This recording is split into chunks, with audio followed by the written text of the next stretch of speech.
Excuse me, Thea. Aren't you home right now? No, I'm with Angel at the hospital. But it's evening already.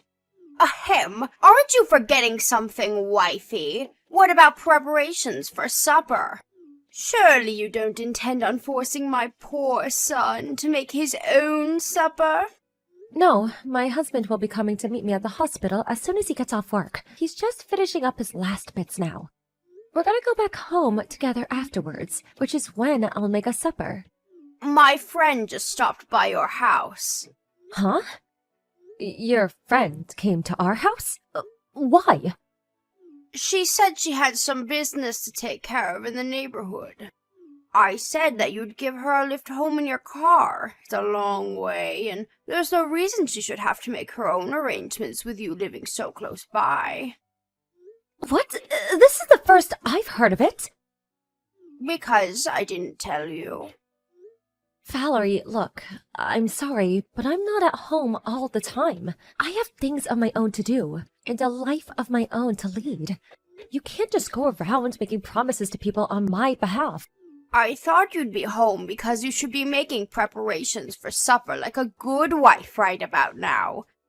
My friend stopped by your house when I said you'd take her, but she said you weren't there, and now she's complaining at me. Do you have any idea how much embarrassment you've caused me, young lady? I told you this before, but I come to the hospital to be with Angel whenever I have time. I told you you're better off just assuming I won't be home. Please stop making promises on my behalf. If anything, being at home is the exception these days.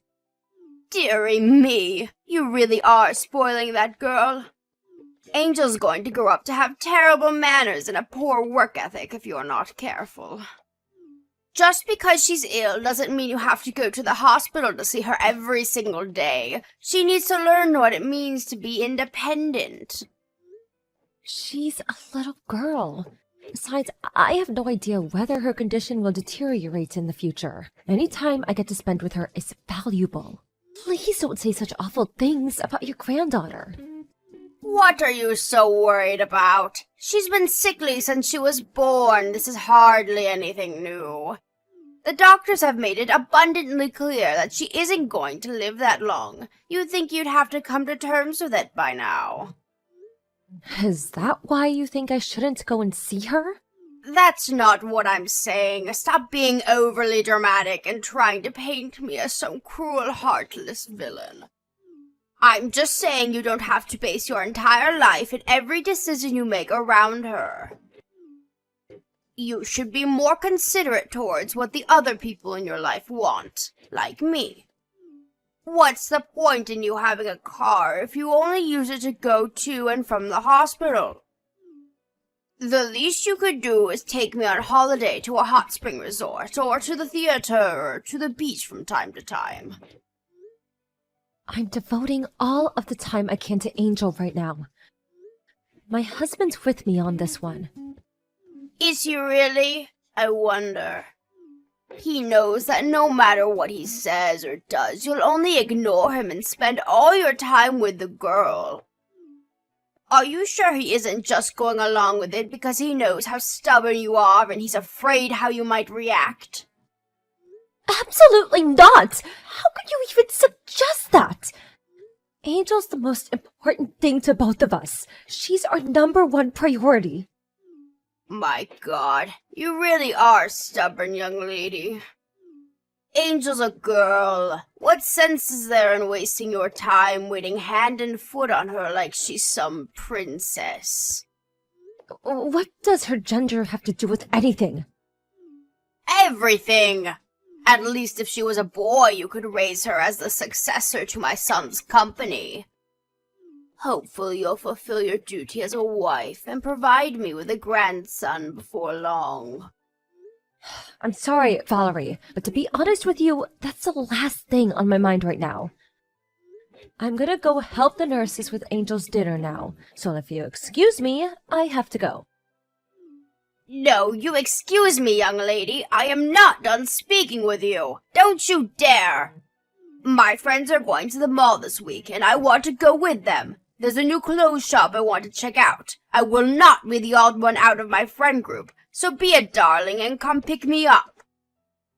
I'll let you make up for not taking my friend home today, because I'm kind like that. So what do you say? I told you I can't. Please use the bus or the train like everyone else. I have no intention of leaving Angel's side.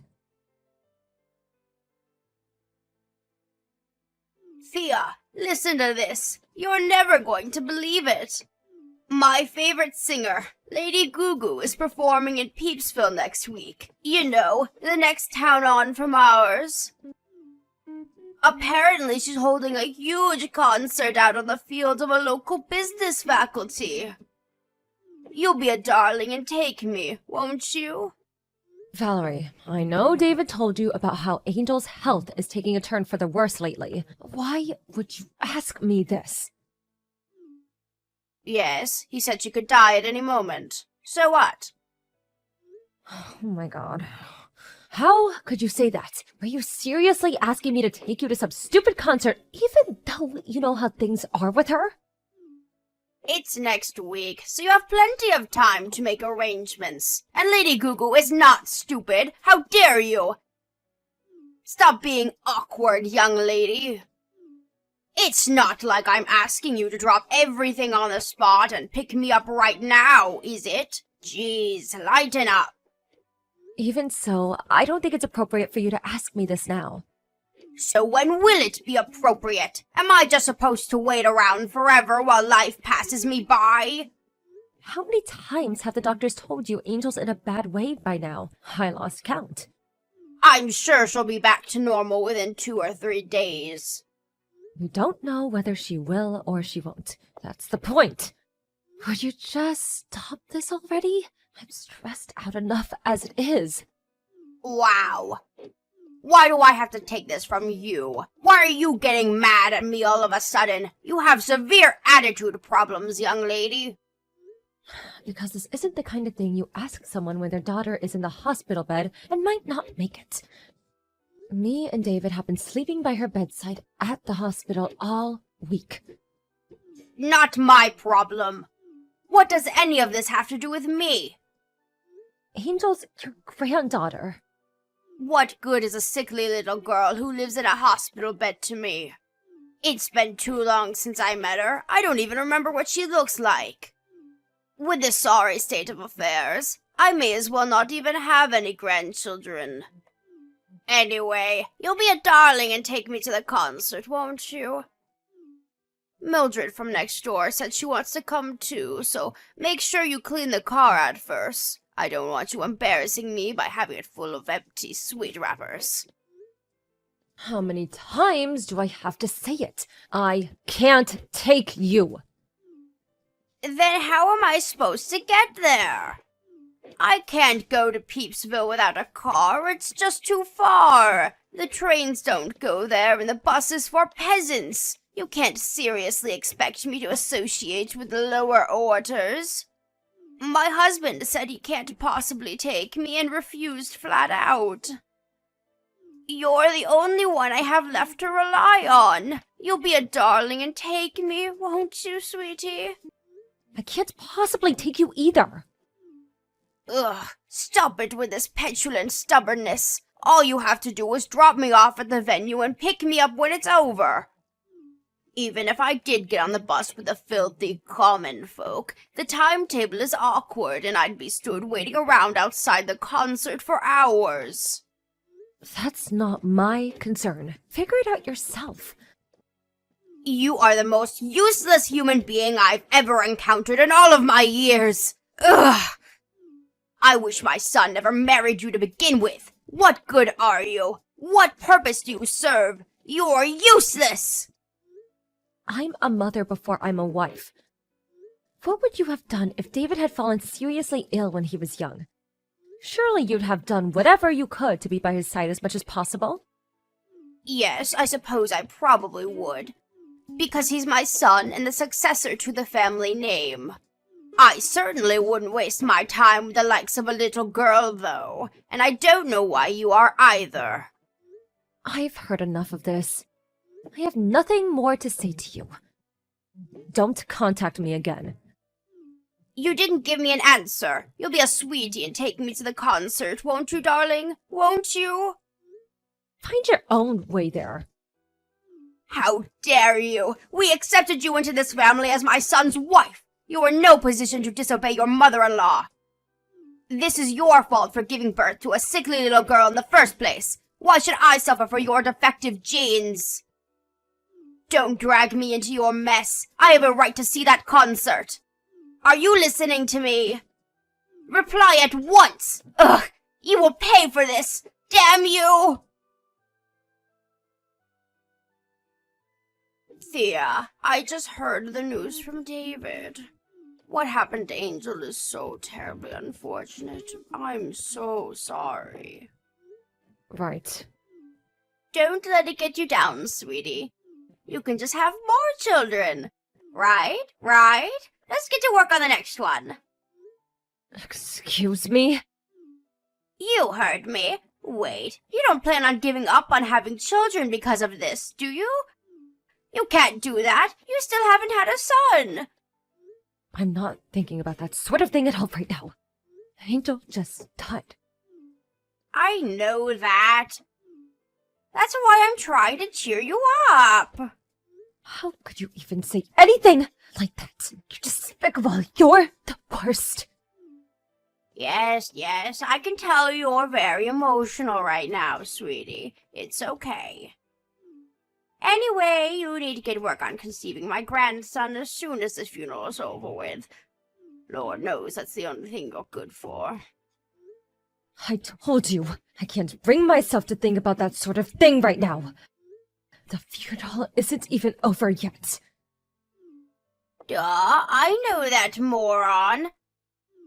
That's why I very clearly said you need to get to work on conceiving my grandson after the funeral's done with. I'm not telling you to do anything now, am I? You need some time to grieve your daughter. It makes no difference. Oh, there is just no talking to you. Why is everyone being so depressing about this? You think Angel would want you to be all gloomy and miserable? I won't be wasting my time by going to the funeral or the cremation. If this is your attitude, I have no interest in associating with you. You're rude, you're disrespectful, you're insolent, and you're just downright unpleasant. I'm ashamed to call you my daughter-in-law. I see. You've made how you feel towards me very clear. If you find me that pleasant, I'd rather you didn't come to the funeral. These last few years have been so difficult for me because of that sickly daughter of yours. Angel this, Angel that. She practically had the whole family under her spell. She even stole my own husband and my son. Neither of them ever had the time of day for me where she was concerned. And obviously you were never willing to help me with anything. You wouldn't take me to see my friends, you wouldn't take me shopping or out on day trips. You all neglected me for that damn kid. Not a single good thing has happened to me these last few years, and it's all because of her. At least now with her gone, you might finally start helping me out when I ask for favors. I have to get ready for the wake now. Goodbye. Oh, no, you don't. Hold your horses, young lady. Why? Do you accept that this is all your fault? If you'd have just given birth to a healthy child in the first place, none of this would be happening. Wow. You think I didn't want my child to be healthy? I already blame myself enough for what happened without you twisting the knife. Oh, you do have some self-awareness then. Color me surprised. Just make sure it doesn't happen again. This family's been through enough because of you. Why don't you just try producing a healthy child next time? You're evil. Pure evil. It's the only way I could explain how you could say such horrible things. Excuse me? Did I say something bad? You better not come to the funeral. I mean it. I told you, I don't want to. I wouldn't come if you paid me. Why would I? It's not like I have any positive memories of Angel. Oh, silly me, I almost forgot. Lady Gugu's concert is tomorrow. Albert's wife is going to be taking us. I'll have to start getting ready. I'll probably sleep like a baby now, knowing that all my worries are a thing of the past.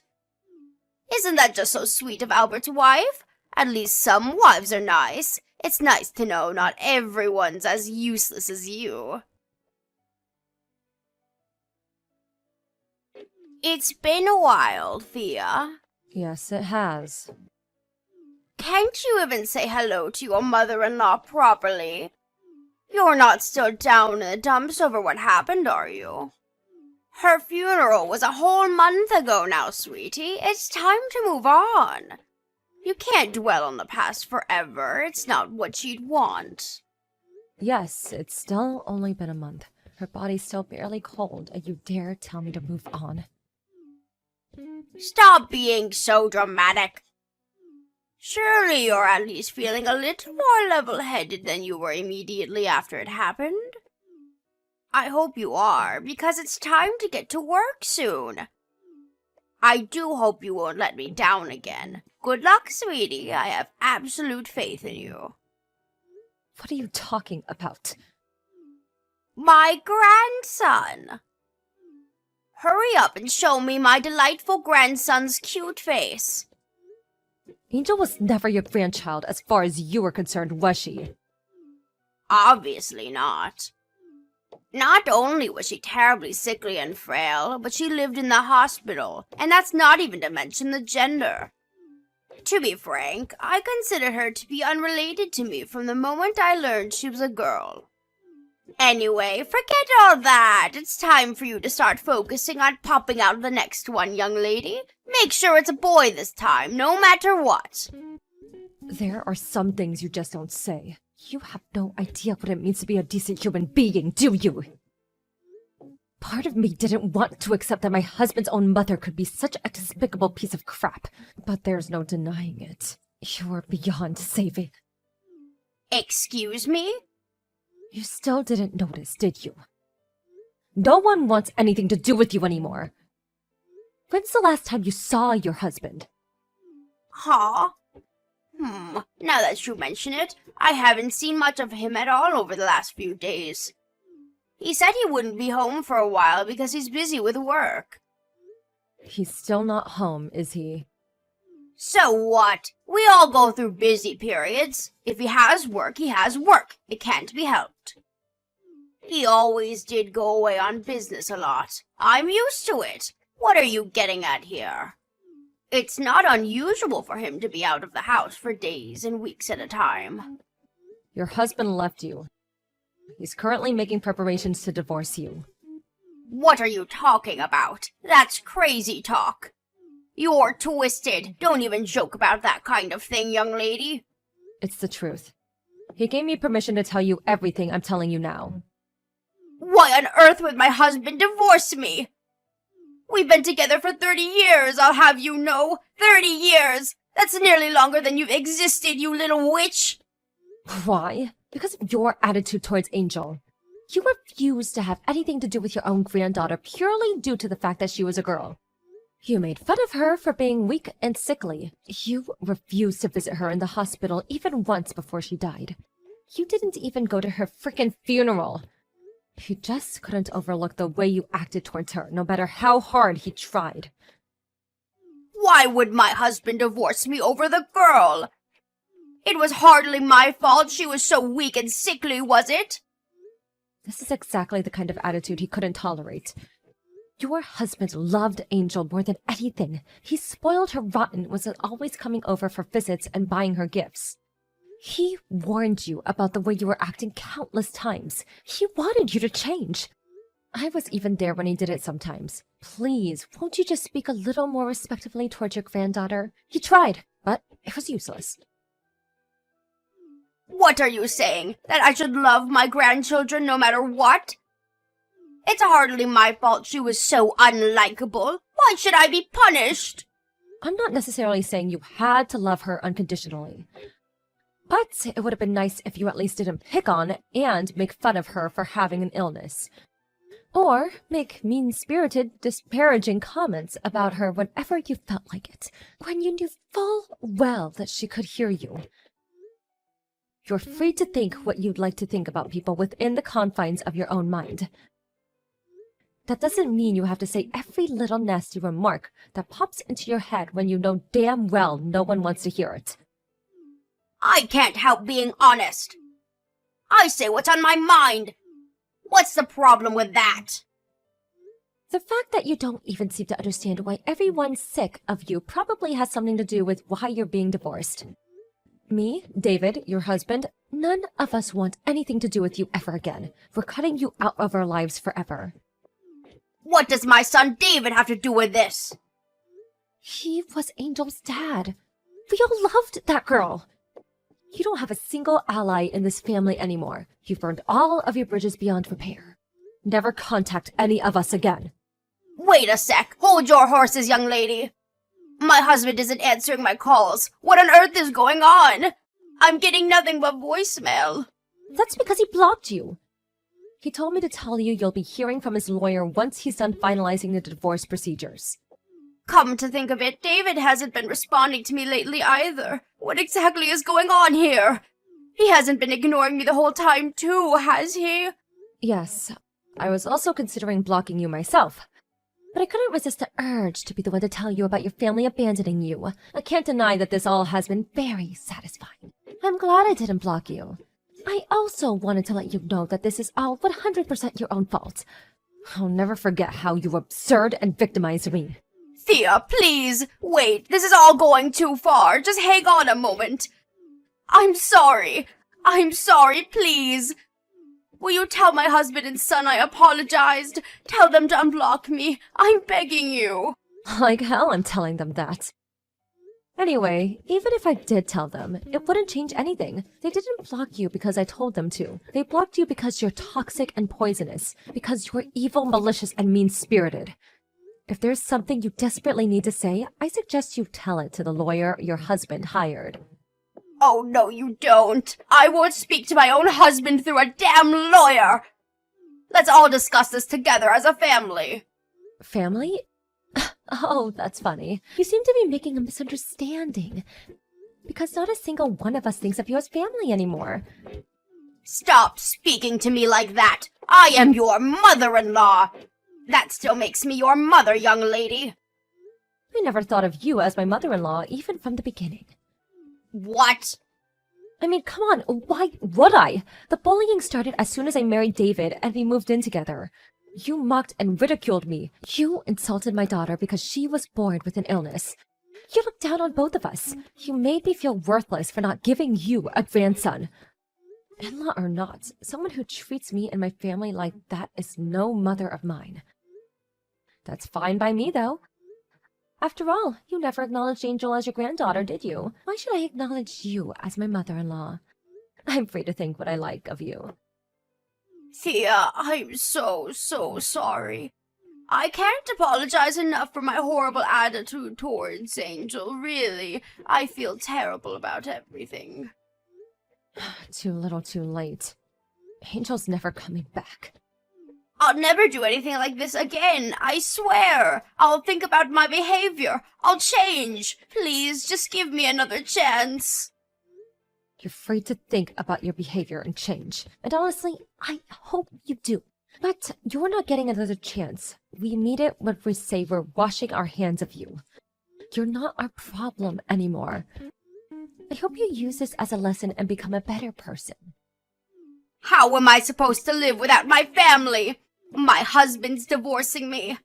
And my David cutting me out of his life forever. Oh, the horror. I can't do this, Thea. Please, I'm old and frail. Please don't do this to me. I'm begging you, Thea. I'll do anything. Help me. I'll do anything. If you'll really do anything, then forget about us and leave us in peace and lead our lives without you. You don't deserve our help, and you're not getting it, so just give up. You're nothing but a stranger to us now. Valerie's husband made it clear he wanted to divorce her. But being as stubborn as ever, she refused to meet him halfway, and he was left no choice but to take her to divorce court. Now, this is quite ironic for someone who has harped on so much about womanly duties, but apparently she never did the housework and she was always out drinking with her friends. And made all kinds of hurtful remarks that led to pretty significant deterioration in his mental state. Sounds like divorce had just been a long time coming. Eventually, the judge deemed her to be at fault, and her husband's case was acknowledged. With that, she has no choice but to go through with the divorce. Last I heard, she was living alone at the house she was awarded as part of the alimony while looking for work to support herself. As far as I know, she never had a job in her life, so things could get difficult for her. David and his dad told the whole family about her behavior, and when word made its way to her group of friends, she became a sociopath. And now, she doesn't have a soul to rely on in the world. It's amazing how quickly rumors spread, and in a little while, the tale of the wicked stepmother was all you'd hear about at family gatherings. I'm just relieved it's a story we can reminisce over, because when it was really happening, it was hell. With no means to support herself and no marketable skills to speak of, we don't know how she intends to support herself alone from here on out. But to be honest, we don't care. She isn't our problem anymore. No matter how hard life is for her now, no matter how much she struggles, and no matter how much she begs us, we won't be lifting a finger to help her. Me and David moved away immediately after Angel passed away, and Valerie's husband followed suit. We all live in the same neighborhood now and are always there to support each other. But she didn't just leave me with sadness. She also filled my heart with beautiful, joy-filled memories, which I'll cherish and hold dear forever until it's my last time to join her. I want to start thinking positively about the future now. I like to think Angel is watching down on us all from heaven, and I want to live a life that makes her proud. As anyone who's experienced the pain of losing a child knows, it never gets easier. But me and David are committed to overcoming our struggles and carving out a life filled with love and happiness.